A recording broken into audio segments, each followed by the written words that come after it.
Government Indiramma ఇల్లు ఇస్తామని చెప్తున్నారు. ఈ ఇందిరమ్మ ఇల్లుకి 10,000 రూపాయలు ఈఎండి కట్టాలి. అదే మనీ డ్రాఫ్ట్. ఈ ఎర్నడ్ మనీ డ్రాఫ్ట్ కట్టడం కోసం 10,000 రూపాయలు ముందు డిపాజిట్ చేయమంటున్నారు కదా. ఇప్పుడు ఈ 10,000 రూపాయలని క్యాష్ చేసుకునేటటువంటి కొన్ని సైబర్ నేరగాళ్ళు కొన్ని లింకులు పంపించేసి ఇది ఇందిరమ్మ ఇల్లుకి సంబంధించినటువంటిది అని చెప్పేసి మన దగ్గర 15,000 రూపాయలు కాజేసేస్తున్నారు. కొంతమంది అమాయకులు మోసపోయేటటువంటి ప్రమాదం ఉంది. ఇప్పటికీ సైబర్ నేరగాళ్ళు అప్రమత్తమయ్యారు. కాబట్టి ఎవరూ కూడా ఎటువంటి ఇది లేకుండా కట్టకండి. గవర్నమెంట్ అఫీషియల్ లింక్ వస్తేనే కట్టండి. అసలు అఫీషియల్ లింక్ కూడా మీకు డైరెక్ట్గా ఫోన్లో రాదు.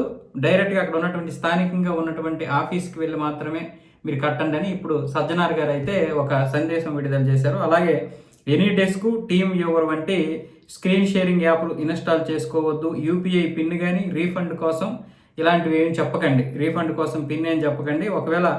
ఎవరికైనా ఒకవేళ ఇల్లు రాకపోతే మళ్ళీ ఈఎండి మీ యొక్క అకౌంట్లోకి వచ్చేస్తుంది. దీనికోసం మీరు పిన్నులు చెప్పొద్దు, ఆధార్ నెంబర్లు చెప్పొద్దు, ఏది కూడా పంచుకోవద్దు. మెసేజ్కి వచ్చినటువంటి ఏది కూడా మీరు ఎవరికి చెప్పకండి.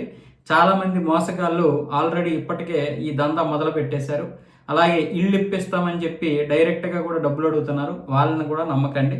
ఇదంతా ఫేక్. కేవలం గవర్నమెంట్ ఆఫీసర్స్ మాత్రమే దీని గురించి అన్ని విషయాలు మీకు చెప్తారు. దానికి సంబంధించినటువంటిది ఎక్కడ ఎవరిని కలవాలనేది చెప్తారు తప్ప ఎక్కడా కూడా ఈ యొక్క లింకులు మాత్రం క్లిక్ చేసుకొని మోసపోకండి అని చెప్తున్నారు. అంటే ఇప్పటికే సైబర్ నేరాలు ఇలాంటివి ఏది ప్రభుత్వం ప్రకటించినా వీళ్ళు వెంటనే అప్రమత్తం అయిపోతూ ఉంటారు.